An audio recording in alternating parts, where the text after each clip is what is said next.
এই মা সন্তানের জন্য জীবন দিত, কইতো আগে আমারে মার, এরপরে আমার ছেলের গায়ে হাত তুল।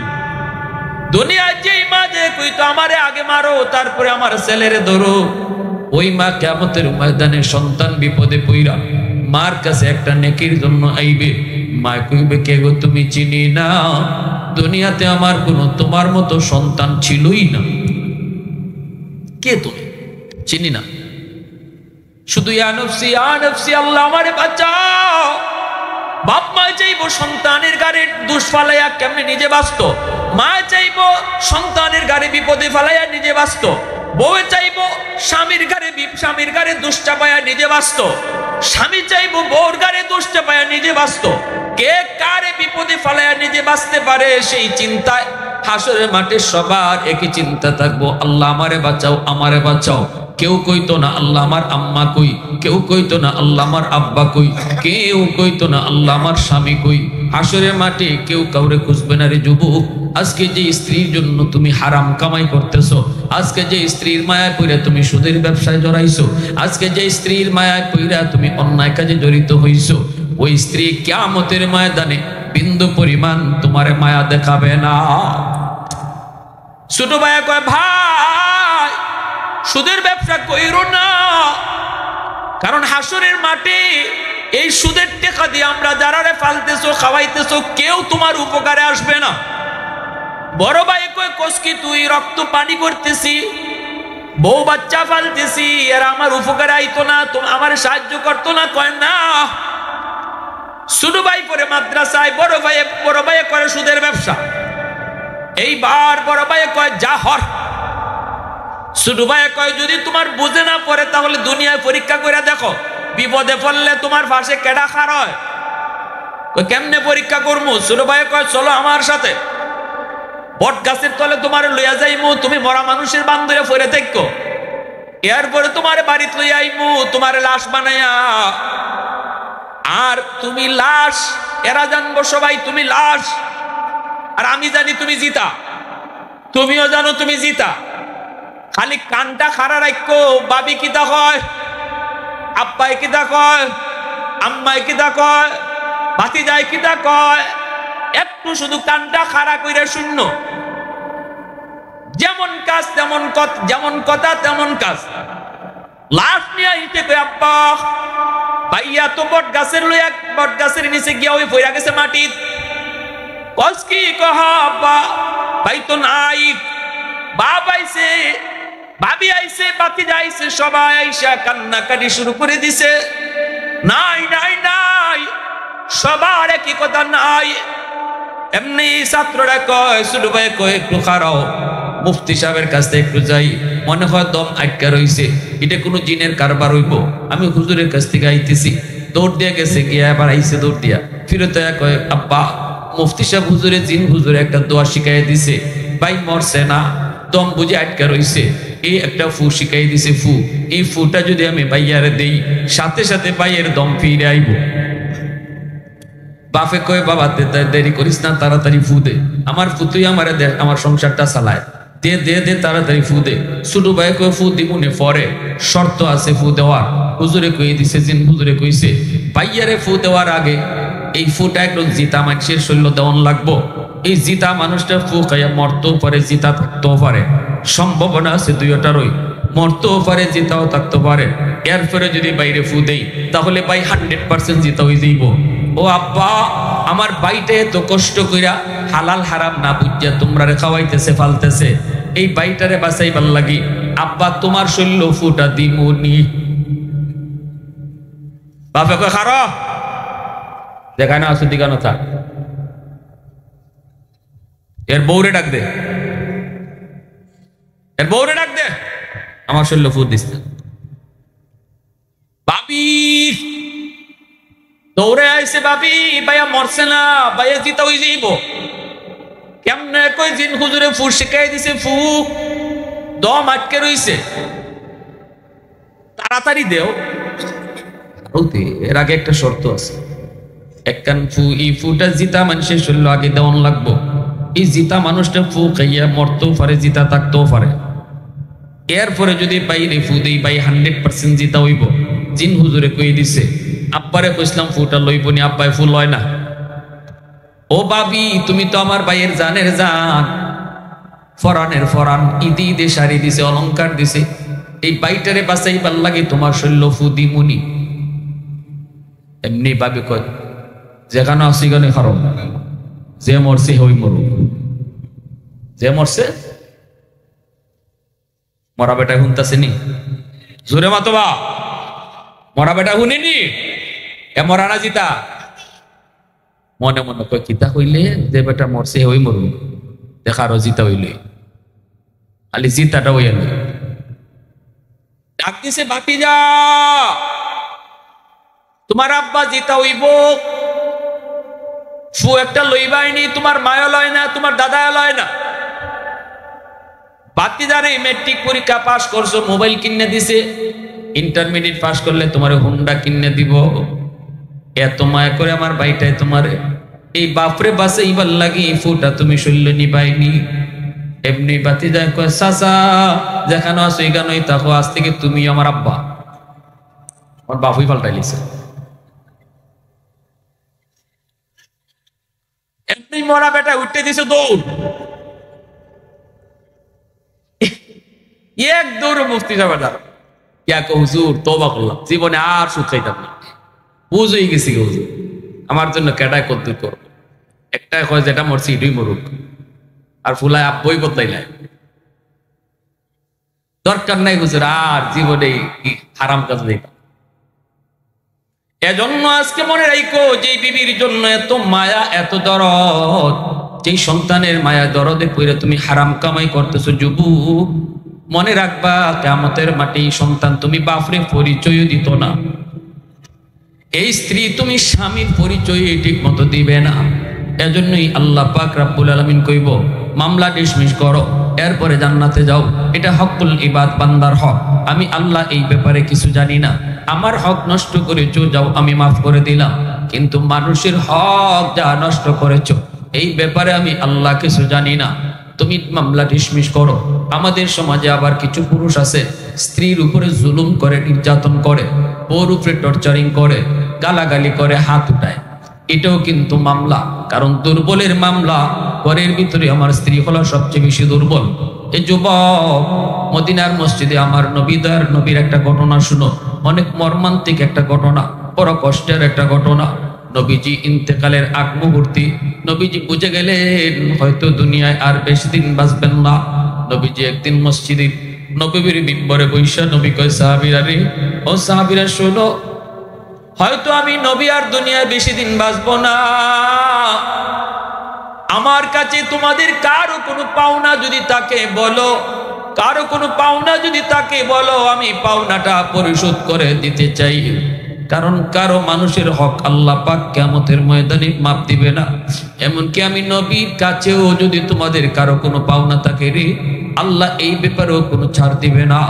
এজন্যই বলি, আসনি এমন কেউ আমার কাছে তোমাদের কোনো পাওনা, অথবা আমি তোমাদের কারোকে কষ্ট দিয়েছি, কারো উপরে জুলুম করেছি, জান্না অজান্না তুমি মনের ভিতরে কষ্ট রাখছো, অথচ আমি জানি না তুমি আমাকে মাপ দেও নাই, এমন কেউ আসনি একটু কও, তাড়াতাড়ি দাঁড়াও দাঁড়াও। সাহাবায়ে কেরাম কয় নবী গো, না গো নবী, আমাদের মনের ভিতরে আপনার প্রতি কোনো অভিযোগ নেই। আর আদালত বড় সহজ, আল্লাহর আদালত বড় কঠিন।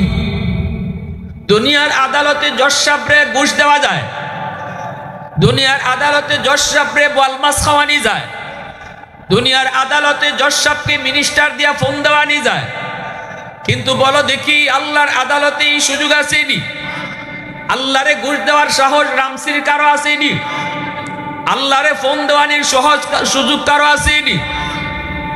এজন্য দুনিয়ার আদালতে কোনো না কোনো সুরতে হয়তো মামলা থেকে খালাস পাওয়া যায়, কিন্তু আল্লাহর আদালতে যার বিরুদ্ধে মামলা হবে রে যুবক, এই মামলা থেকে রেহাই পাওয়ার কোনো উপায়।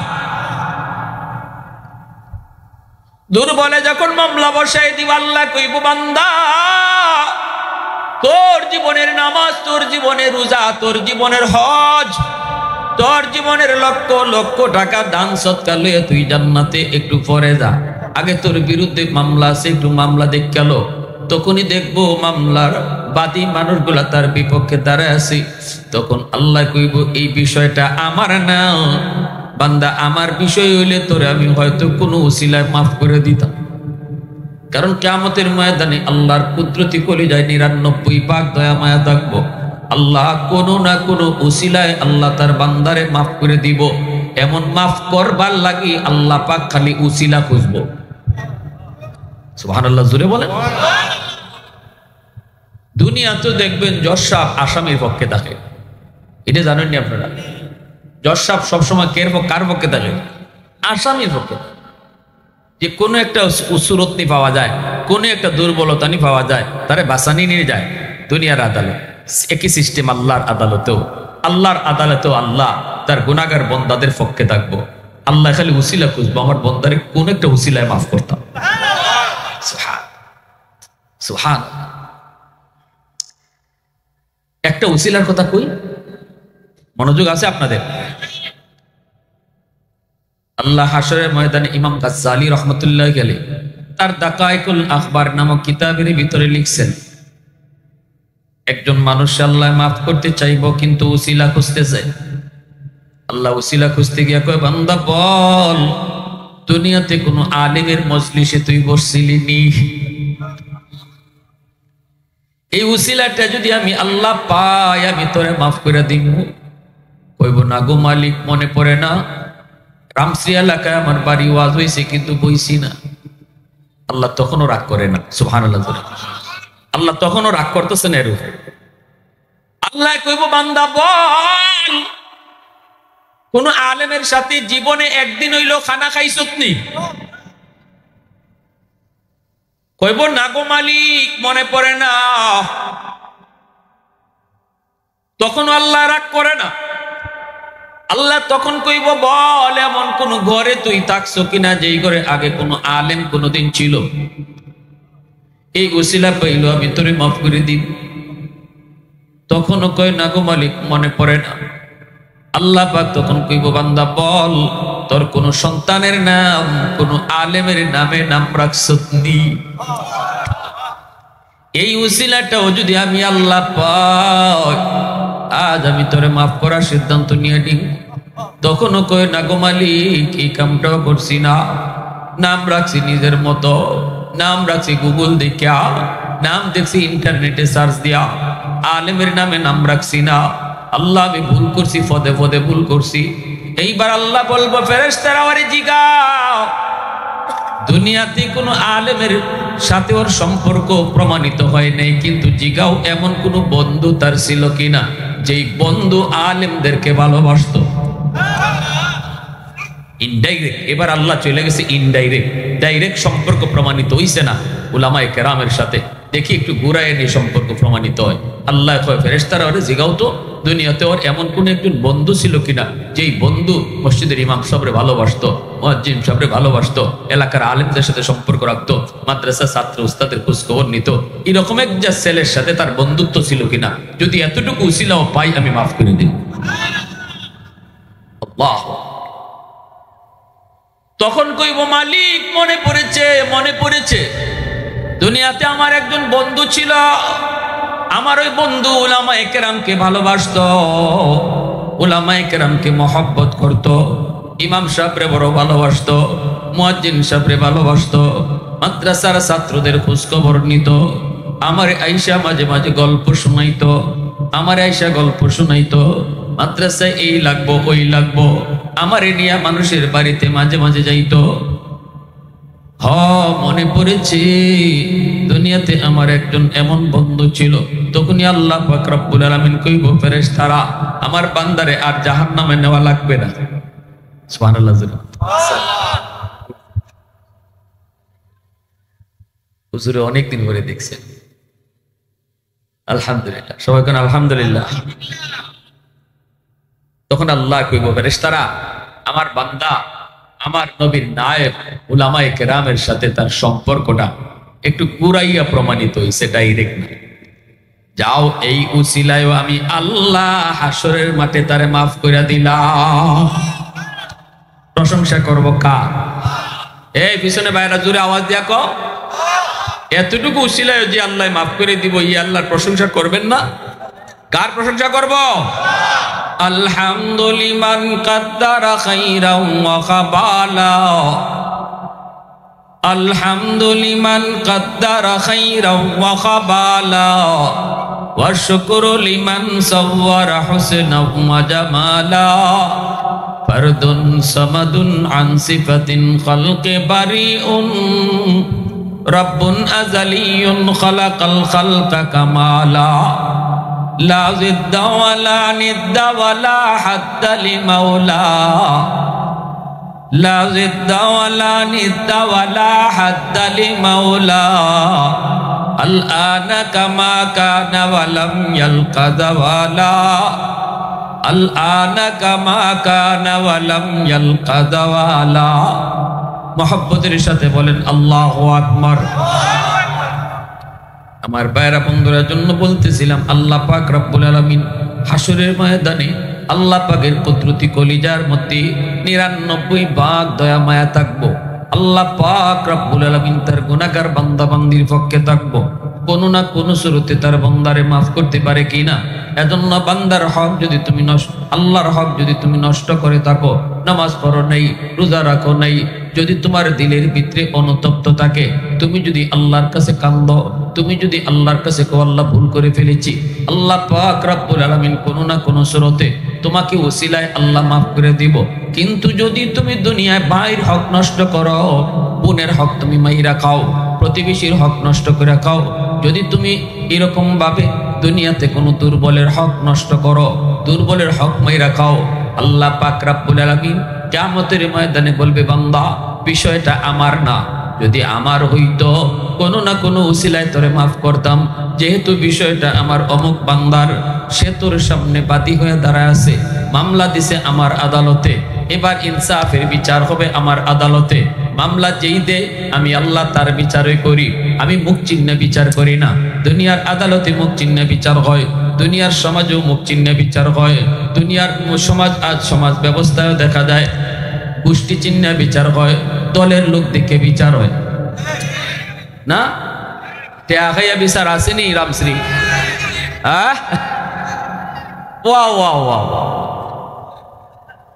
বিচারের আগের দিন রাইতে কবিরাজি চলে, ঠিক না? 500 টাকা দিয়ে আইসে, চাচা কালকে পয়েন্ট ধরাই দিও। চাচা পয়েন্ট মাথা লুয়ে ঘুরে, পয়েন্ট লুয়ে লুয়ে চাচা খায়, ঠিক না? পরের দিন বিচারে বইয়া চাচায় তার উল্টা মাতে, অন টেহা গেল কই 500, কেমনে কইতো মানুষের সামনে সরম? চাচা ফাঁসে ফাঁসে, মানুষে যাতে না বুঝে। চাচা কয় কি করবো তোর ফাঁসে, ঠেলায় নেগা ধসে। মানে তুই যখন দিয়া গেছো আমারে 500, এর পরেই রাত্রে লই আইছে 1000। আমি ফাঁসের কথা কইব না 10-এর কথা কইব? ওই 10-এর কথা, এমন 10-এর কথা কয় না, চাচা অলরেডি দেখো চেঁচা আছে আল্লাহর দরবার, আসেনি না নাই? আলো করে বিচার আচার আল্লাহ সবরে দিয়ে করায় না, বিচার সবাই পারে না। আল্লাহ যারা বিচার করে এরার মাথার মধ্যে কিছু অতিরিক্ত জ্ঞান দেয়। এই যে অতিরিক্ত জ্ঞানটা আল্লাহ দিছে, এটা অতিরিক্ত নিয়ামত। এই নিয়ামতের হিসাবটা আল্লাহ করায় গন্ডায় নিব। তোরে যে আমি আল্লাহ বিচার আচার করার একটা আলাদা জ্ঞান দিছিলাম, এই নিয়ামতটা তুই কোন কাজে লাগাইছ ক, তখন ওই 5 আর 10 হিসাব হইব, ঠিক কিনা? জোরে হোক।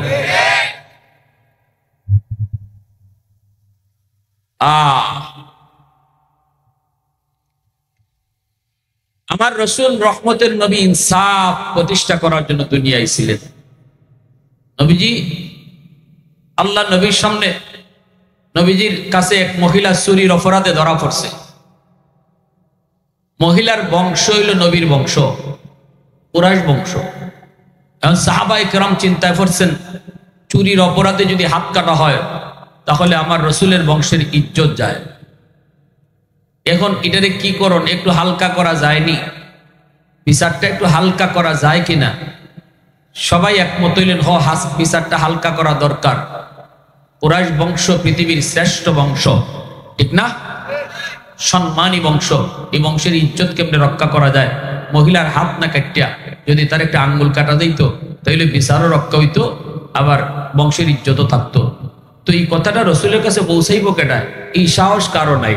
সকলেই মত হইছেন যে রসুল এই কথাটা কওয়া দরকার, যে এই মহিলার বংশ কুরাইশ বংশ, নবী জানেন না, নবীরে জানানি দরকার।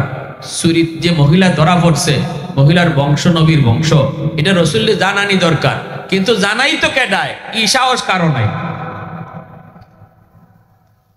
আবু বকর সিদ্দিক কয়, আমারে তোমরা যা খুশি তা কইয়া ফাটাও, কিন্তু এটা লইয়া যাইতাম না।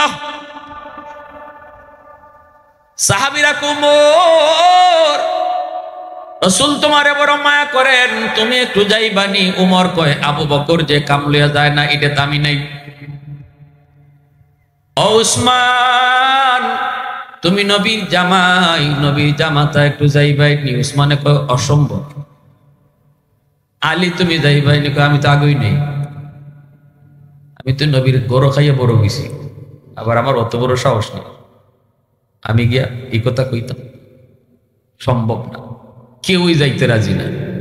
সাহাবীরা কয়, তাহলে এক কাম করো, একটা ছোট বাচ্চা নিফাও দেখো, একটা ছোট বাচ্চা, যদিও বয়সে ছোট কিন্তু একটু বুঝ আছে, একটু কথা শিখাই দিলে কইতে পারো, এরকম একটা বাচ্চা খুঁজো, দেখো পাওনি। খুঁজতে খুঁজতে কয়, এমন একটা বাচ্চা দরকার যে বাচ্চারে রসুল বরং মায়াও করেন। নবী তো এমনি ছোট বাচ্চাদেরকে মায়া করতেন, ঠিক না? কারণ ছোট ছোট বাচ্চারা নিষ্পাপ, এরা মাসুম, ফেরেশতার সমতুল্য।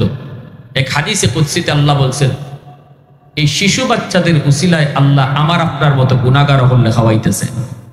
ঘরের শিশু বাচ্চাদের উসিলায় আল্লাহ এই ঘরের গুনাহগার বাপ মা ভাই বোন যারা নামাজ পড়ে না, আরাম পথে চলে, গুনাহ করতেছে, এরা রিজিক আল্লাহ বন্ধ করে দিত। কিন্তু ঘর দুইটা অবুঝ নিষ্পাপ শিশু বাচ্চা আছে, এই উসিলায় আল্লাহ রিজিক জারি রাখছে। এখন মাইরো বাচ্চা হলে যাবারও, যে বাচ্চাটারা আমি মারি, এই বাচ্চার উসিলায় আমার মতো নাফরমানরে আল্লাহ খাওয়ায়, ঠিক কিনা জোরে খান? সাহাবায়ে কেরাম কই, তাড়াতাড়ি খুঁজে বের করো। খুঁজে খুঁজে তারা বের করলো, নবীর নাতি, নবীর নাতি, নবীর নাতি। কোন নাতি? কয়, যায়েদ ইবনে হারেসার পুত্র, যার নাম হলো উসামা। নবীজির একজন পালক পুত্র ছিল যায়েদ ইবনে হারেসা, তার সন্তান হলো উসামা। ছোট্ট নাতি, দাদা নাতির মাঝে একটা মায়ার সম্পর্ক আছে না নাই? উসামাকে সবাই ডাক দেয়া, উসামা আও, একটা কথা শিখাইয়া দিমু। ময়না ফাঁকির মতো মুখস্থ কইরা দাদার সামনে গিয়ে কইলি, ভাই কোন কথা? কইবা, দাদা আজকে যেই মহিলাটা আপনার আদালতে চুরির অপরাধে ধরা খাইছে, তার বংশ কোনটা জানেননি গো? বংশ হলো আপনার বংশ কুরাইশ বংশ। তারপরে তুমি কইবা, দাদা এই বংশের ইজ্জত রক্ষার জন্য বিচার একটু হালকা করা যায়নি? দাদা গো, আমি ছোট মানুষ, আপনারা কই আপনা কাটটা আঙ্গুল কাটতে দিলাম, তাইলে বিচারও রক্ষা হয়, বংশের ইজ্জত থাকে। উসামারে শিখাইয়া দিছি। উসামায় কয়, আমারে যদি দাদা মারে তাহলে তোমরা কই থাকবা? তোমরা তো কেউ গেলায় না, মানে আমারে ফাটাইতেছে। সাহাবীরা কয়, আমরা দাঁড়ই আছি, চিন্তা করো না। রসুলে তোমারে মারবার লই আমরা দৌড়তে গিয়া মাঝখানে ফিরে, ইয়া রাসূলুল্লাহ ছোট মানুষ বুঝছে না, মাফ করে দেব। পাঠাইবো হেরা ওই, আবার মাঝখানে গিয়া খামাইবো হেরাও। আমরা দাঁড়ই আছি, তুমি টেনশন করো না, দাও। উসামারে ফাটাই দিছে। নবীজির কাছে উসামা এসে কয়, দাদা। আইয়ো দাদা কইবার আগে ঘেঁষাঘেঁষি শুরু করছে, তুলো উঠে গালে গালে গাল লাগায়। শিশু বাচ্চা হতে থেকে আমার ছোট মেয়ে এটা আছে, কোনো কিছু চাইবার আগে তারও আইয়া এমন ভাবে নাকে নাকে নাক লাগাইবো, গালে গালে গাল লাগাইবো, ঘষাঘষি করবো। আমি ইরম করলে আমি বুঝতে লাই, আম্মু কিতা লাগবো তোমার কইলাম। তুমি আইসে দেখ কাবো, আমি কোনটা চাইছি, আমি তোমার এই ঘষাঘষিতে আমি বুঝতেছি তুমি বুঝতে চাইবা, ঠিক না রে? বাচ্চারাও বুঝে এটা, যে কুস্তা চাইবার আগে বাইল দেওয়ান লাগে, ঠিক না? চাইবার আগে বাইল দেওয়ান লাগে, বাইল দিলে চাওয়াটা মজবুত হয়। এটা আল্লাহ শিখাইছে যে চাইবার আগে প্রশংসা করো, প্রশংসা করবায়, প্রশংসা করবায়, তারপরে চাইবায়। এটা আল্লাহ নিজেই শিখাই দিছে, আল্লাহ এটা পছন্দ করে। সুবহানাল্লাহ জোরে কর। পয়লা ছুটি আল্লাহ কয় না ইহদিনাস সিরাতাল মুস্তাকিম, পয়লা ছুটি আল্লাহ শিখাইছে না ইহদিনাস সিরাতাল মুস্তাকিম। প্রথম আল্লাহ শিখাইছে কও আলহামদুলিল্লাহি রাব্বিল আলামিন আর রহমানির রহিম মালিক ইয়াউমিদ্দিন। ওই খালি আল্লাহর প্রশংসা, আল্লাহর প্রশংসা, আল্লাহর গুণগান। এরপরে আল্লাহ কয় এখন কও কোন কিতা চাও, কয় ইহদিনাস সিরাতাল মুস্তাকিম, আমারে জান্নাতের পথ দেখাও। সুবহানাল্লাহ।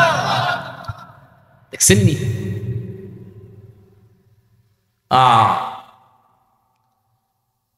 কিছু চাইতে হইলে, কিছু পাইতে হইলে কিছু দিতে হয়, ঠিক না নি?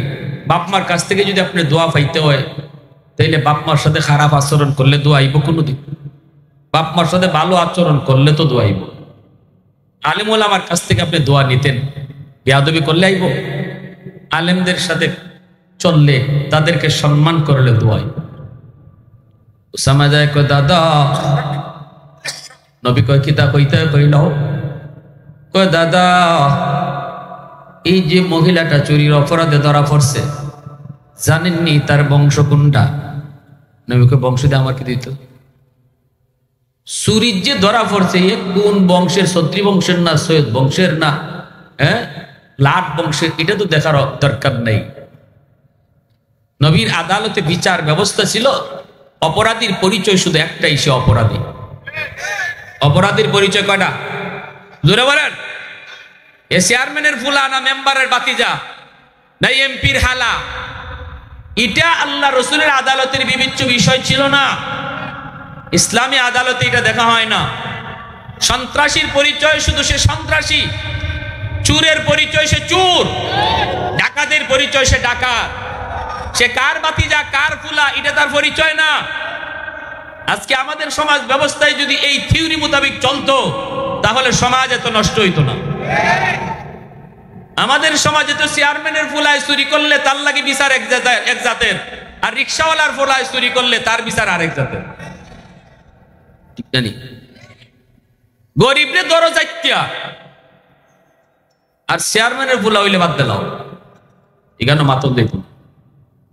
ছত্রী ফুলা হইলে মাতন দিত না। এই ইসলামের রুল নয়।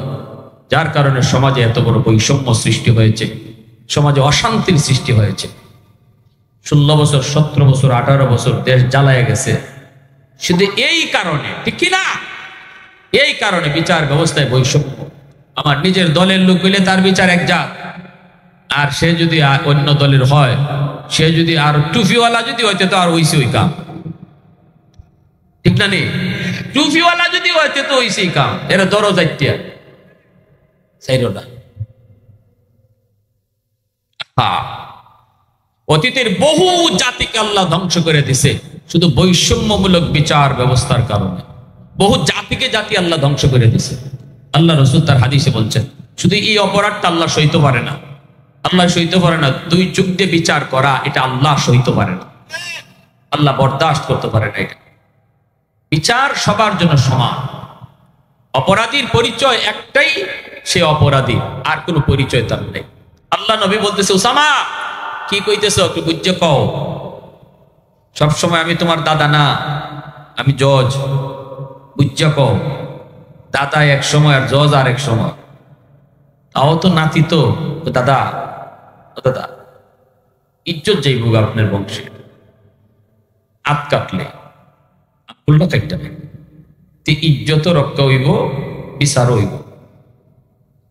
কি কইব উসামা এই কথাটা? রসুল গুসায়, নবীজির চেহারা লাল হয়ে গেছে। আল্লাহ রসুল বসা থেকে দাঁড়ায় গেছেন কাঁপতে কাঁপতে।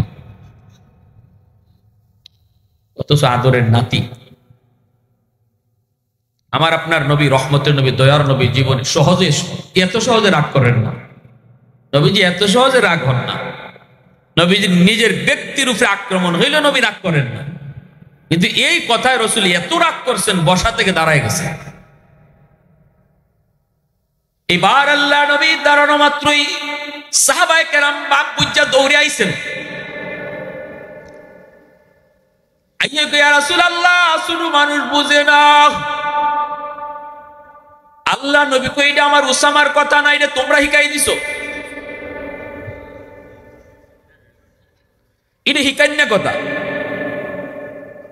এ সাহাবীরা শুনো, ভালো করে শুনো, আমি মুহাম্মদুর রাসূলুল্লাহর কথাটা শুনো। আল্লাহ আমাকে দুনিয়াতে ইনসাফ প্রতিষ্ঠা করার জন্য দুনিয়া পাঠাইছে, বৈষম্যমূলক বিচার ব্যবস্থা দূর করার জন্য আল্লাহ আমার দুনিয়া পাঠাইছে।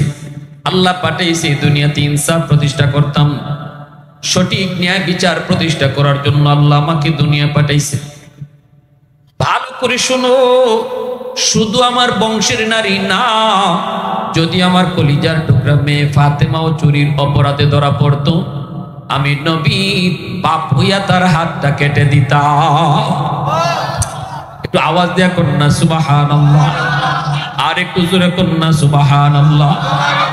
ওয়াল্লাইলু মিহি জুলফে মুহাম্মদ কাতারান্নু ওয়াশ-শামসু মিরুখসারায়ে আহমদ কাতারান্নু ওয়াল ফজর মিহি সুবহে রিসালাত কি বেশারত ওয়াল আসর মিহি দৌরে নবুয়ত কি বেশারত हर फूल में रूए मदीना का तबस्सुम शाखों की लचक में बेकदा का तकल्लुम यासीन से मौला ने कभी उनको पुकारा हामीम को भी और कभी तासीन इशारा ये रमज़ों के कुछ आशिक माशूक के माबैन समझा है जिन्हें खल्क़ों में अक्सर वर कौनैन समझा है जिन्हें खल्क़ों में अक्सर वर कौनैन। मुसलमानेर आवाज़े बोलें अल्लाहु আকবার, আরো জোরে কোন আল্লাহু আকবার। এজন্য আমার ভাইরা বন্ধুরা, জুলুম আল্লাহ বরদাস্ত করে না রে যুবক।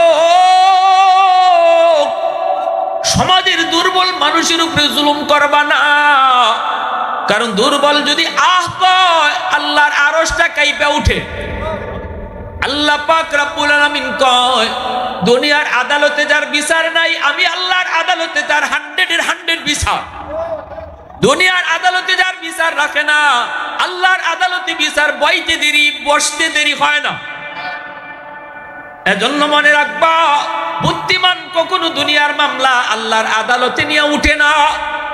বুদ্ধিমান দুনিয়ার মামলা দুনিয়াতেই ডিসমিস করে নেয়, আল্লাহর আদালতে নিয়ে কখনো মামলা নিয়ে উঠে না, দুনিয়াতেই ডিসমিস করে ফেলে।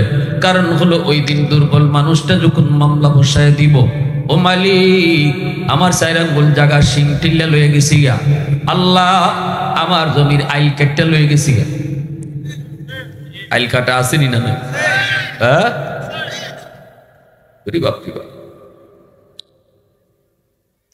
আবার কিছু মানুষ আছে আইলের নিচ দিয়ে ফুটা কইরে আরেক জমির পানি লই দেয়। ইদারে কেমনে কি হইছে, কয় কাকড়া গাতা করে লিছি, কেবল টাকাইছে কইবা হুজুরই তো জানে কোত্থেকে কাকড়ায় গাতা করছে না, তুমি কাকড়া হইছো এটা জানেন কেডা? জোরে ক। প্রায় তৈলে খালি 4 আঙ্গুল শিম হরে, সকালে উঠতেই দেখা যায় 2 আঙ্গুল হরছে, এরপরেই দেখা যায় হরছে। এই খাস্তত তো আছে। আবার কিছু মানুষ আছে বইনের হক দেয় না। বাপ মরে যাওয়ার পর বাপের সম্পত্তির মধ্যে ভাই বোনের হক বন্টন করছেন কেডায় জানেন নি আপনারা? এটা আপনাদের চেয়ারম্যানে না, রামশ্রী চেয়ারম্যানে দিচ্ছে না, এটা চেয়ারম্যানের খামই না, এটা মেম্বারের খামই না। বাপ মরলে পরে বাপের সম্পত্তি বন্টন করছেন কেডায়? ভাইয়ে কদ্দুর পাইব, বইনে কদ্দুর পাইব, এটা কেডায় বন্টন করছে? এখন দেখা যায় ভাইয়ে বইনের হক দেয় না, যদ্দুর অংশ বইনে পাইতো দেয় না। বইনের নিত চাইলে বইনে কয় নিবি গে সব, নিবি গে লই যাবি সব, আর বেড়াইতে আইবি না। বাপ মরছে তো কি হয়েছে, বেড়াইতে আইবি না আর বাপের বাড়ি? বইনের ডর দেখায়। যে বেটি বিয়া হয়েছে আরেক বাড়িতে গেছে, দেখবেন মহিলারা স্বামীর বাড়ি যতই যাও, বুড়া হইলো বাপের বাড়ি বলতে পারে না, বাপের বাড়ির টান থাকে। ওই বাপের বাড়ির যেদিন আইব এদিন তারা ঈদের আনন্দ এত, অথচ তাই বুড়ো হয়ে গেছেন গিয়া, বুড়ো হয়ে গেছেন গিয়া। আমার শাশুড়ি, আমার আম্মা তো নাই, আমার শাশুড়ি এখনো এনে বাপের বাড়ি তাইলে ওরে আল্লাহ কি যে আনন্দ, কি যে খুশি। আমি তো বুঝি এই জিনিসটা, মহিলারা এটা কোনো দিন দিল থেকে হরাইতে পারে না, বাপের বাড়ি বদনাম করে না, বাপের বাড়ির কথা বলতেও পারে না। এমনকি যদি বাইজিরে পুতের লাগে বিয়া করে আনে, তাহলে বাইজিরে আর বাপের বাড়ির খুঁটাও দিতে পারে না। বাপের বাড়ির খুঁটা দিলে তো কেউ উফরে পড়ে যায় নিজেরই, ঠিক না নি? হ্যাঁ, যে বেটিন ফুফাতো বোনের কাছে, ফুফাতো বাইরের কাছে বিয়া বইছে, বড় সুখী আছে, হৌরি খুঁটা দেয় না। খুঁটা দিলে তো নিজের উপরে পড়ে। যদি খালি কইব বাপ মা কোথায় শিখাইছে নানি, বাপের বাড়ি কোথায় শিখছো নানি, তখন কই উঠবো আমার বাপের বাড়ি তোমার বাপের বাড়িতে এক বাপের বাড়ি হই।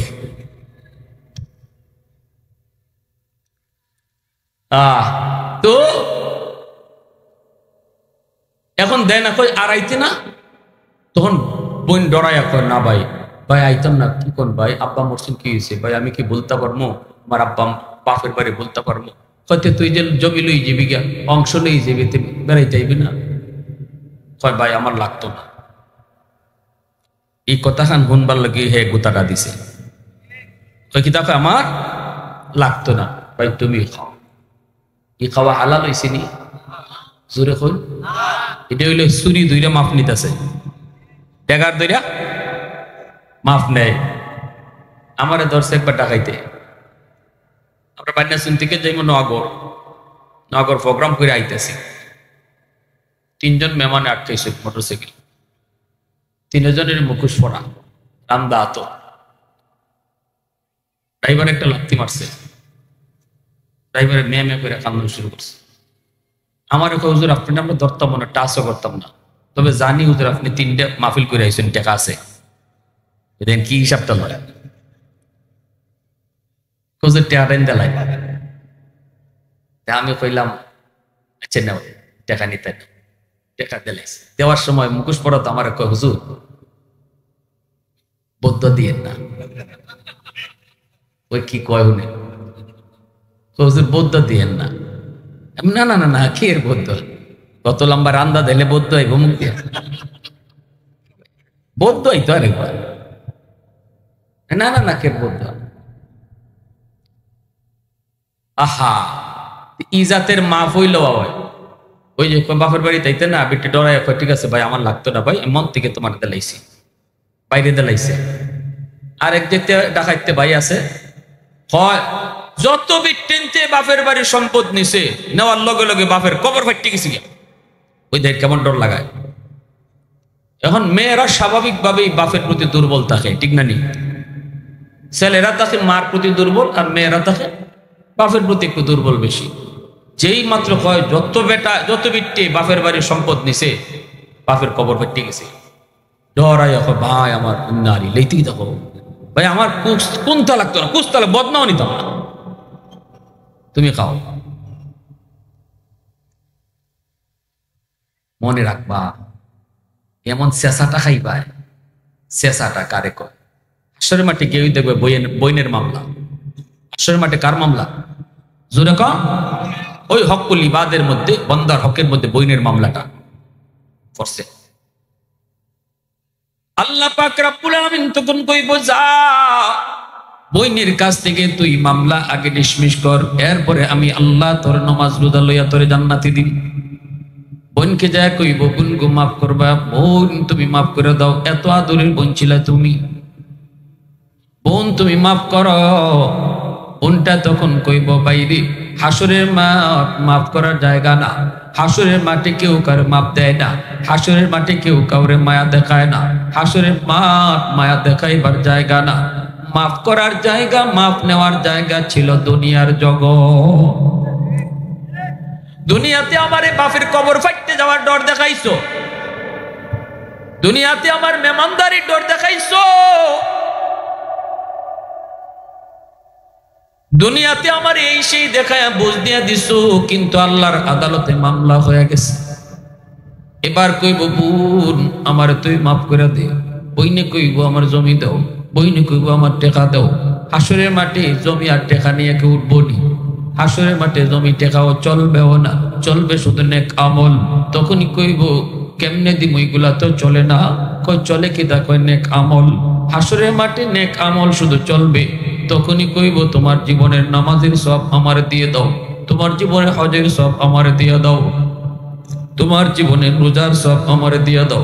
এইভাবে কিন্তু তার হক, তার পাওনাদার গুলা তার কাছ থেকে পাওনা আদায় করবে। দুর্বল মানুষটাই কইব তোমার কাছে নামাজের সব আছে, এটা আমার দিয়া দাও। এইভাবে নিয়ে নিব। দিয়া দিয়া দিয়া দেখবো বউর মামলাও আছে। দেখবো কার মামলা আছে?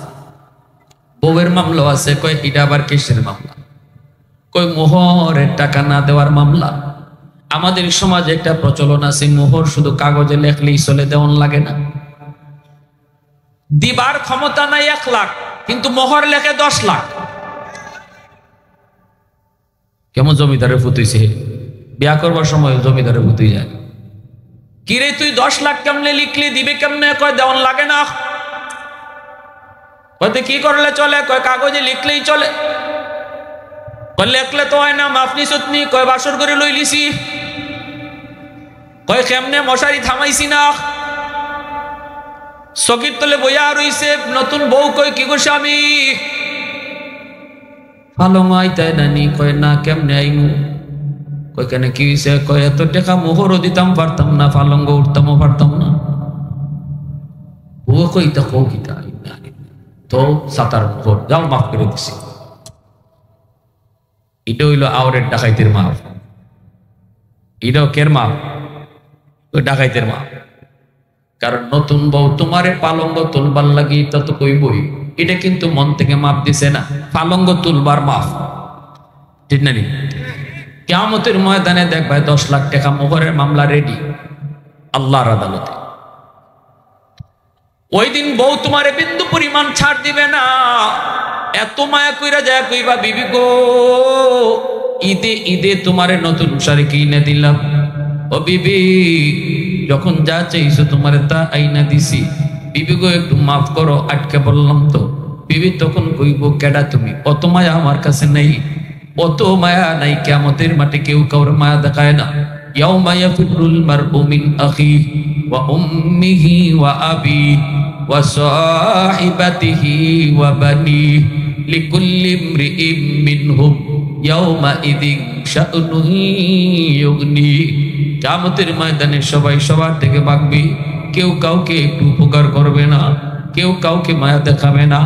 মা সন্তানকে মায়া দেখাবে না, সন্তান বাপ মারে মায়া দেখাবে না। যেই মা সন্তানের জন্য জীবন দিত, কইতো আগে আমার মার, এরপরে আমার ছেলের গায়ে হাত তুল। দুনিয়ার যেই মা যে কইতো আমারে আগে মারো, তারপরে আমার ছেলের ধরো, ওই মা কিয়ামতের ময়দানে সন্তান বিপদে পইরা মার কাছে একটা নেকির জন্য আইবে। মা কইবে, কে গো তুমি? চিনি না, দুনিয়াতে আমার কোনো তোমার মতো সন্তান ছিলই না। কে তুমি? চিনি না। শুধু ইয়া নফসি ইয়া নফসি, আল্লাহ আমারে বাঁচাও। বাপ মা চাইবো সন্তানের গাড়ে দুষ ফালাইয়া কেমনে নিজে বাঁচত। মা চাইবো সন্তানের গাড়ে বিপদে ফালাইয়া নিজে বাঁচত। বউয়ে চাইবো স্বামীর গাড়ে দুষ চাপাইয়া নিজে বাঁচত। স্বামী চাইবো বউর গাড়ে দুষ চাপাইয়া নিজে বাঁচত।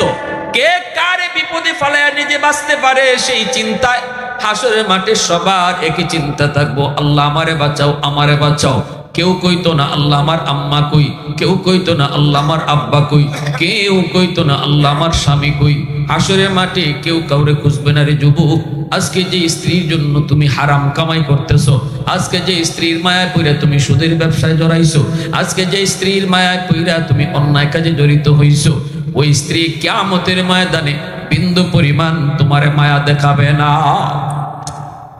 ছোট ভাইয়া কয়, ভাই সুদের ব্যবসা কইরো না, কারণ হাসরের মাঠে এই সুদের টাকা দিয়ে আমরা যারারে ফালতেছো খাওয়াইতেছো, কেউ তোমার উপকারে আসবে না। বড় ভাই কয়, কসকি তুই? রক্ত পানি করতেছি, বউ বাচ্চা ফালতেছি, এরা আমার উপকারে আইতো না, আমার সাহায্য করতো না। কয় না। ছোট ভাই পরে মাদ্রাসায়, বড় ভাই করে সুদের ব্যবসা। এইবার বড় ভাই কয়, যা হর। ছোট ভাই কয় যদি তোমার বুঝে না পড়ে তাহলে দুনিয়ায় পরীক্ষা করে দেখো, বিপদে পড়লে তোমার পাশে কেডা খাড়া হয়।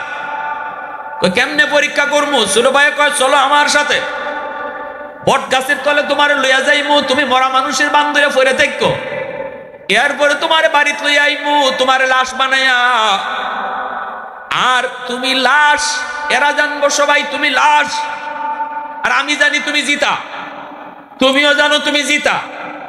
খালি কানটা খাড়া রাখো, বাবি কিতা কয়, আব্বাই কিতা কয়, আম্মাই কিতা কয়, ভাতিজাই কিতা কয়, একটু শুধু কানটা খাড়া কইরা শূন্য, যেমন কাজ তেমন কথা, যেমন কথা তেমন কাজ। লাশ নিয়ে আইতে কই আব্বা ভাইয়া তো বট গাছের লইয়া, বট গাছের নিচে গিয়া ওই পইরা গেছে মাটিত। কস কি কহ আব্বা, ভাই তো নাই, বাপ আইছে, ভাবি আইছে, ভাতিজা আইছে, সবাই আইসা কান্নাকাটি শুরু করে দিছে, নাই নাই নাই, সবার একই কথা নাই। এমনি ছাত্ররা কয়, ছোট ভাই কয় একটু খারাও, মুফতি সাহেবের কাছে একটু যাই, মনে হয় দম আটকা রইছে, এটা কোনো জিনের কারবার হইব। আমি হুজুরের কাছ থেকে আইতেছি, দৌড় দিয়া গেছে, গিয়া আবার আইসে দৌড় দিয়া, ফিরত কয় আব্বা মুফতি সাহেব হুজুরে জিন হুজুরে একটা দোয়া শিখাই দিছে, ভাই মরছে না, দম বুঝে আটকা রইছে, এই একটা ফু শিখাই দিছে, ফু, এই ফুটা যদি আমি ভাইয়ারে দেই সাথে সাথে ভাইয়ের দম ফিরে আইব। বাপে কয় বাবা দেরি করিস না, তাড়াতাড়ি ফু দে, আমার ফুতুই আমারে দে, আমার সংসারটা চালায়, দে দে দে তাড়াতাড়ি ফু দে। ছোট ভাই কয় ফু দিবনে পরে, শর্ত আছে ফু দেওয়ার। হুজুরে কই দিছে, জিন হুজুরে কইছে ভাইয়ারে ফু দেওয়ার আগে এই ফুটা একটু জিতা মানুষের শৈল্য দেওয়ান লাগবো। এই জিতা মানুষটা ফু খাইয়া মরতেও পারে, জিতা থাকতেও পারে, সম্ভাবনা আছে দুইটারই, মরতেও পারে জিতাও থাকতে পারে। এরপরে যদি বাইরে ফু দেই তাহলে ভাই 100% জিতা হয়ে যাইব। ও আব্বা আমার বাইটা এত কষ্ট কইরা হালাল হারাম না বুঝিয়া তোমরা রে খাওয়াইতেছে ফালতেছে, এই বাইটারে বাঁচাইবার লাগি আব্বা তোমার শৈল্য ফুটা দিমুনি। বাপে কয় খারো, দেখানো আসো দিগানো থাক, এর বউরে ডাক দে, এর বউরে ডাক দে, আমার শৈল্য ফুট দিস না। বাপি দৌড়ে আইছে, বাপি ভাইয়া মরছে না, ভাইয়া জিতা হয়ে যাইব। কেমনে কই জিন হুজুরে ফু শিখাই দিছে, ফু দম আটকে রইছে, তাড়াতাড়ি দেও। এর আগে একটা শর্ত আছে, একখান ফু, এই ফুটা জিতা মানুষের শরীর আগে দেওয়ান লাগবো। এই জিতা মানুষটা ফু খাইয়া মরতেও পারে, জিতা থাকতেও পারে। এরপরে যদি বাইরে ফু দেই ভাই 100% জিতা হইব। জিন হুজুরে কই দিছে, আব্বারে কইছিলাম ফুটা লইব নি, আব্বাই ফু লয় না। ও বাবি তুমি তো আমার ভাইয়ের জানের জান, ফরানের ফরান, ঈদে ঈদে শাড়ি দিছে, অলংকার দিছে, এই বাইটারে বাঁচাইবার লাগে তোমার শৈল্য ফু দিমুনি। এমনি ভাবি কয় যেখানে আসি গানে খারাপ, যে মরছে হই মরুক, যে মরছে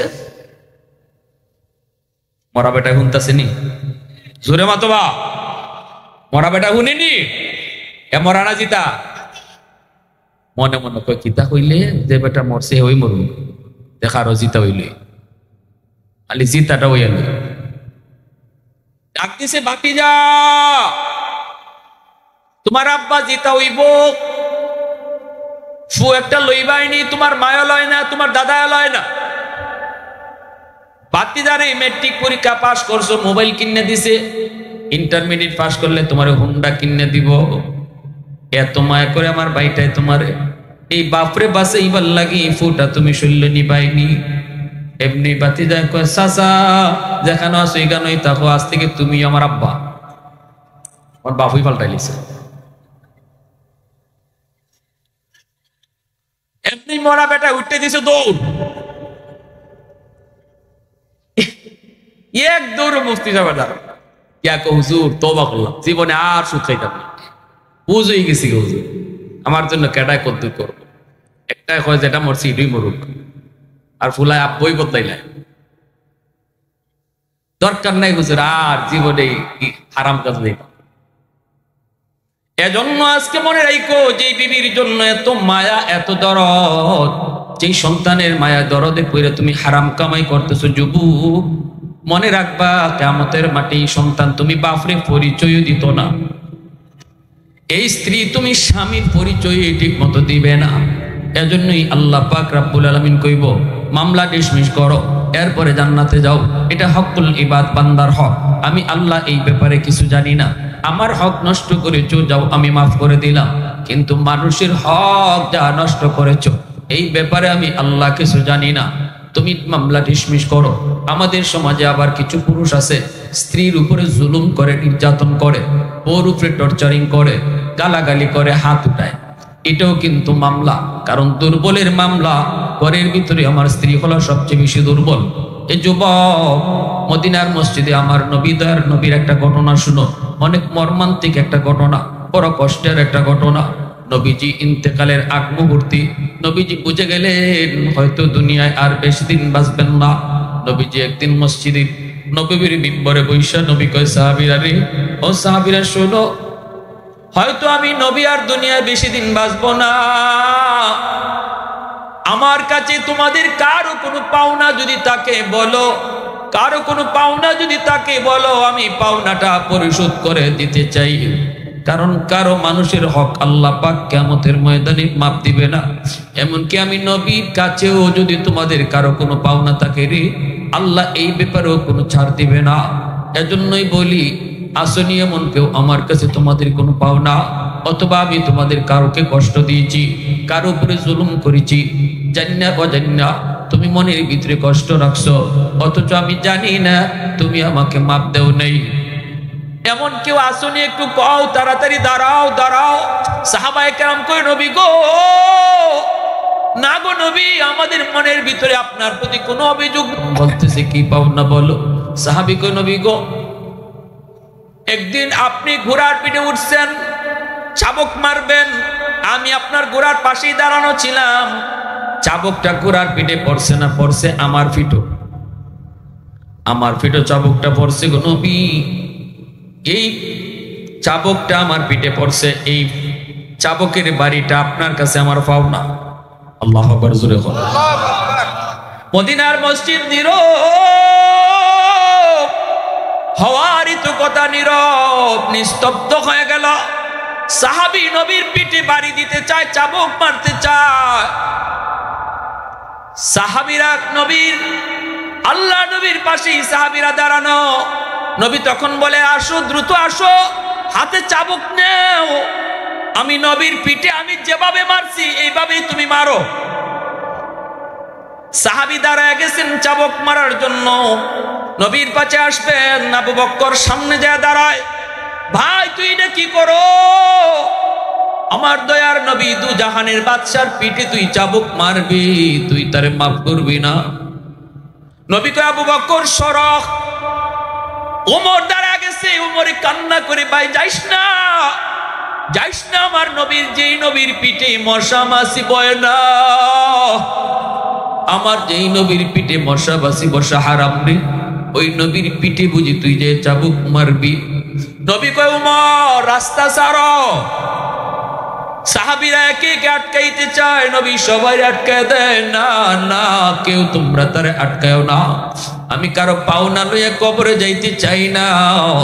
নবী শেষ সময় উম্মতকে শিখাই গেছে, উম্মতের দল কবরে যাইও, কিন্তু মানুষের পাওনা লইয়া কবরে যাইও না, কারণ এটা আল্লাহ মাপ দিবে না, মাপ দিবে না। ভয়ঙ্কর কবিরা গুনাহ, ভয়ঙ্কর কবিরা গুনাহ। না না, আল্লাহর আদালতে মানুষের মামলা নিয়ে উইটো না, এটা আল্লাহ কখনো মাপ দিবে না। নবী শেষ সময়ে সেটা বোঝানোর জন্য বলতেছে সাহাবীরা তারে রাস্তা ছাড়ো, সাহাবীরা তার রাস্তা ছাড়ো। সাহাবীর সামনের দিকে আসতেছেন, নবীজির পাশে চলে আসলেন, আল্লাহ নবীর কাছে আইসা নবীজি তার পিঠটা দিয়ে দিলেন। মদিনার মসজিদ বড় সাহাবী সবাই কান্না শুরু করে দিছি, সবাই চোখ দিয়ে পানি পড়তেছে, আর খালি কইতেছে না এমনটা করিস না, করিস না, করিস না। অথচ সাহাবী চাবুক হাতে নিয়ে নিছে, আল্লাহ নবী পিঠটা দিয়ে দিছেন। এই অবস্থায় সাহাবী কয় নবী গো, আমার পিঠে যখন আপনি চাবুক মারছিলেন তখন আমার পিঠটা খালি ছিল, আমার পিঠে কোনো জামা ছিল না গো নবী। যদি 100 বদলা নিতে হয়, পাওনা পরিশোধ করতে হয়, আপনার শরীরের জামাও খুলতে হবে। পুরা মসজিদ নীরব, নিস্তব্ধ হয়ে গেছে, সবার চোখে কান্না। ওই কি আমার রাসূলের পিঠে বাড়ি মারবো চাবুক দিয়া, আবার কয় আপনি জামা খুলেন। আল্লাহ নবী জামা খুলে ফেলতেছেন, আল্লাহু আকবার জোরে কও। নবীজি জামা খুলে ফেলতেছেন, মদিনার মসজিদটা যেন কাঁপতেছে, মসজিদে নববী। সবার চোখ দিয়া পানি, সবাই তাক হয়ে অবাক হয়ে, কেউ কিছু বুঝতেছে না কি হইতেছে। নবীজি যে মাত্র পোশাকটা খুলে ফেলছেন, নবীর পিঠটা এইভাবে খুলে ফেলছেন, সাহাবীর পিঠটা দিয়ে পিঠ থেকে নবী যেভাবে এইভাবে জামাটা টান দিছেন, টান দিয়ে নবীর পিঠটা খুলে ফেলছেন। পিঠটা খোলা মাত্রই সাহাবী চাবুকটা আস্তে করে মাটিতে ফালায়া দৌড় দিয়ে নবীজির পিঠটার মধ্যে জড়ায় দইরা নবীর কান্দের মধ্যে যে মোহরে নবুয়ত ছিল, এই মোহরে নবুয়তের মধ্যে চুমা খাওয়া শুরু করছে।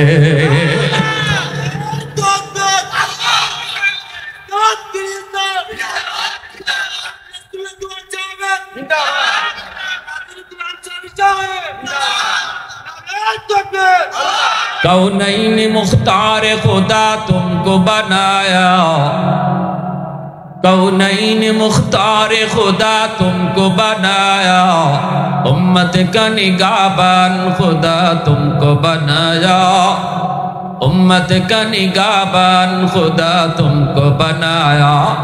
मौला मेरा आका मेरा रहमत की नबी है, ताजदार मदीना है तुम्हारे अरबी है, ताजदार मदीना है तुम्हारे अरबी है। अशजार ने देते हैं नबूवत के शहादत, तशकीक कमर में है तो अंगुल की इशारा, तशकीक कमर में है तो अंगुल की इशारा। मुसलमाনের आवाज़ को अल्लाहु अकबर। সাহাবী চিৎকার দিয়া কই নবী গো, আমি চাবুক দেওয়ার নিয়তে আপনার পিঠের জামা খুলাই নাই, মূলত মোহরে নবুয়তে চুমা দেওয়ার জন্য। সুবহানাল্লাহ। ভাইরা বন্ধুরা, জন্য নবী শিখায় গেছে উম্মতকে, উম্মতের দল। আমার নবী তো 100% শিওর ছিলেন নবীর পিঠে চাবুক মারবে। রহমতের নবী চাবুক মারা সহ্য করে নিছেন, মান্য নিছেন, উম্মতকে শিখায় গেছেন উম্মতের দল। আমি নবী যদি আমার পিঠে চাবুকটা নিয়ে কবরে যেতে চাই, তাহলে তোমরা তোমাদের কবরে কেমনে যাইবা? অমুকের পাওনা লইয়া, তমুকের পাওনা লইয়া, অমুকের মনে কষ্ট দিয়া, বউর মনে কষ্ট দিয়া, মার মনে কষ্ট দিয়া। মনে রাখবা, একজন মা সন্তানের প্রতি যদি অসন্তুষ্ট থাকে যুবক, বান্দার হকের ভিতরে বাপ মার হক হলো সবচেয়ে বড় হলো বাপ মার হক। এজন্য আল্লাহ পাক পবিত্র কুরআনুল কারীমে বান্দার হকের আলোচনা যেখানেই করেছেন, সেখানেই বাপ মার হকের কথা আগে আনছেন। ওয়াকাদা রাব্বুকা আল্লা তা'বুদু ইল্লা ইয়্যা ওয়া বিল ওয়ালিদাইনি ইহসানা আনিশকুরলি ওয়া লিওয়ালিদাইক। কুরআনুল কারীমের ভিতরে আল্লাহ পাক তার হকের কথা যেখানে কইছেন, এখানেই বাপ মার হকের কথাও বলছেন। আল্লাহ পাক বুঝিয়ে দিচ্ছেন, মনে রাখো, কোন সন্তানের উপরে যদি বাপ মার মামলা থাকে, সে জিন্দেগিতে কোনোদিন জান্নাতে যেতে পারবে না। বাপ মার মামলা যদি থাকে, যুবক, মারে তুমি কষ্ট দাও, বাবারে কষ্ট দিয়েছো, মারে তুমি খাওয়াও না, বউ নিয়ে আরামে, বউ নিয়ে বাচ্চা নিয়ে তুমি খাইতেছো, অথচ বুড়া মা কষ্ট করে, বাবায় কষ্ট করে। মনে রাখবা, জিন্দেগির নামাজ, জিন্দেগির রোজা, জিন্দেগির হজ, জিন্দেগির সমস্ত নামাজ রোজা আল্লাহ পাক আটক করে দিবে। মদিনার কবরের পাশ দিয়ে আমার নবী যাইতেছেন, নবীজি দেখতেছেন অন্তর চোখ দিয়া কবরের ভিতরে একজন যুবক জাহান্নামের আগুনে জ্বলতেছে। নবীজি অন্তর চোখ দিয়ে দেখে ফেলছেন। দেখাইছেন কেডা? জুড়ে বলেন কেডা? আল্লাহ পাক দেখাইছেন। নবী ডাক দিয়ে কয়, সাহাবীরা রে, আমাকে আল্লাহ দেখাইছে এই কবরের ভিতরে একটা যুবক আগুনে পুড়তেছে, আর মা মা কয়ে চিৎকার করে কাঁদতেছে, সাপের কামড় খাইতেছে। আমি নবী একটু তার জন্য সুপারিশ করব, তোমরা আমার সাথে আমিন আমিন বলবা। সাহাবায়ে কেরাম নবীর সাথে আমিন আমিন বলছেন, কিন্তু যুবকের আযাব বন্ধ হয় না। নবী আবারও হাত উঠাইছেন, আযাব বন্ধ হয় না। আবারও নবী হাত উঠাইছেন, আযাব বন্ধ হয় না। এবার নবী জানতে চাইলেন, মালিক ঘটনা কি? আমার হাতের দাম তোমার দরবারে কমে গেল নাকি? আমি কি কোনো সমস্যা করেছি? আমি কি কোনো ভুল করেছি? আল্লাহ পাক কয়, না বন্ধু, তোমার কোনো ভুল হয় নাই, হাতের দামও কমে যায় নাই, তোমার হাতের দামও কমে যায় নাই। গন্ডগোল হলো অন্য জায়গায়। মার কলিজায় ব্যথা, মা এখনো দুনিয়ায় জীবিত, মরণের সময়টাতেও মা ছেলেরে মাপ দেয় নাই। মার কলিজায় ব্যথা, কলিজায় ব্যথা দিয়া সন্তান কবরে চলে আসছে। এই যুবক, কেউ জানে না কে কবরে আগে যায়, মা আগে যায় নাকি ছেলে আগে যায়, বাপ আগে যায় নাকি ছেলে আগে যায়। দুনিয়া আসার সময় সিরিয়াল মেনটেন হয়, যাবার কোনো সিরিয়াল নেই। সন্তান আগে যাবে না বাপ যাবে, দাদা আগে যাবে না নাতি আগে যাবে, কেউ জানে না, কেউ জানে না। মার কলিজায় ব্যথা, এই ব্যথা রাইকেই ছেলে মার কাছ থেকে মাফ না লইয়া, মার কলিজায় ব্যথা দিয়া, মার কলিজা খুশি না কইরা সন্তান মরণের ঘাটে এই অবস্থায় মায় তারে মাপ দিছে না। বন্ধু, যতক্ষণ পর্যন্ত এই মার কলিজার কষ্ট দূর না হবে, আমি আল্লাহ তার আযাব বন্ধ করব না। নবী কয়, মালিক আমাকে রহমতের নবী বলেছো, রহমতের নবী কবরের পার দিয়া যাবে আর কবরের ভিতরে আযাব হবে। হয় না গো মালিক, হয় না, হয় না। আল্লাহ পাক রব্বুল আলামিন কয়, মায় মাফ না করলে আমি মাফ করব না। বন্ধু, তোমার সুপারিশ কবুল করব না। অতএব বলো দেখি, মার কলিজায় বাবার কলিজায় ব্যথা দিয়া আব্দুল কাদের জিলানী, মঈনুদ্দিন চিশতিরে তোমার ঘরে যদি দাওয়াত খাওয়াইতে আনো, একজন দুইজন না, হাজারো আব্দুল কাদের জিলানী যদি তোমার জন্য হাত উঠায়, তবু আল্লাহ পাক তোমারে মাফ করবে না। কারণ আমার নবীর চেয়ে হাজার নয় কোটি আব্দুল কাদের জিলানীও নবীর সমান না। যেখানে নবীর সুপারিশটা আল্লাহ কবুল করলো না, সেখানে আমি আমার পীর সাহেবের দরবারে গরু নিয়ে গেলাম, অথচ মারে খালি কমলা খাওয়াইলাম না, মারে খুশি করলাম না, ফিরে আমি আত্মি খাওয়াইয়া খুশি করলাম। আল্লাহ খুশি হয় না, আল্লাহ খুশি হয় না। আল্লাহ কই, বান্দা বাপ মারে খুশি করলে আমি আল্লাহ খুশি হয়ে যাই। রসুলকে, রসুলের মাধ্যমে আল্লাহ জানাইয়া দিছে, রেদার রাব্বি ফি রেদাল ওয়ালিদাইন ওয়া সাখাতুর রাব্বি ফি সাখাতিল ওয়ালিদাইন। এজন্য মায়ার নবী, দয়ার নবী কয়, সাহাবীরা তাড়াতাড়ি করে যাও, তার মাকে যে আমার সালাম জানাও।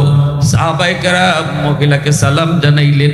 মহিলা নবীর কাছে আসলে পরে নবী কই, মা গো, কবরটা তুমি চিনছনি? মহিলা কই, চিনছি গো নবী, আমার সন্তানের কবর। আল্লাহ নবী কই, মা, সন্তান বুঝি তোমারে কষ্ট দিয়েছে গো, সন্তান বুঝি তোমারে অনেক কষ্ট দিছে, তুমি তারে মাপ দেও নাই, এজন্য কবরে আযাব ভোগ করতেছে। আল্লাহ আমারে অন্তর চোখে দেখায়া দিছে, কবরের আযাব আল্লাহ মানুষে দেখায় না। যদি আল্লাহ কবরের আযাব মানুষে দেখাই, তোরে যুবক, রাতের বেলা কবরের পাশ দিয়া তুমি এখন যাও, দিনের বেলাও কেউ কবরের পাশ দিয়া যাইতো না। যদি মানুষকে আল্লাহ কবরের আযাব দেখাইতো, তাহলে মা মরলে পরে মার লাশ নিয়ে সন্তান কবরে যাইতো না, বাবার লাশ নিয়ে সন্তান কবরে যাইতো না। কবর দেখা যায় যে দূর, এর দূরের ভিতরে কেউ বাড়িঘর বানাইতো না, দুনিয়ার নিজাম পাল্টে যাইতো, দুনিয়া অচল হয়ে যাইতো। এজন্যই আল্লাহ পাক কবরের আযাব মানুষের চোখের আড়াল করে রাখছে, মানুষের চোখের আড়াল করে আল্লাহ দুনিয়ার ব্যবস্থাপনা ঠিক রাখছে। কিন্তু আল্লাহ আমার নবীর অন্তর চোখে দেখাইয়া দিছে। নবীজি দেখতেছেন আর বলতেছেন, মা, তুমি তারে মাফ না করলে আল্লাহ তারে মাফ দিত না। আমি একবার না 3 বার তার জন্য সুপারিশ করছি, আল্লাহ আমার সুপারিশ কবুল করে না। মা গো, আমি নবী তোমার কাছে সুপারিশ করি, সন্তানটারে মাফ করে দাও। চিল্লায় চিল্লায় মা মা কইয়া কাঁদতেছে কবরে, তুমি দেখো না আমি দেখতেছি। মা কয়, নবী গো, কেমনে মাপ দিব গো নবী, কেমনে রে মাপ দিব? এই বউয়ের কোথায় প্রতি রাত আমারে মারছে, এখনো আমার পিঠে মাইরের দাগ আছে, কেমনে রে মাপ দিব?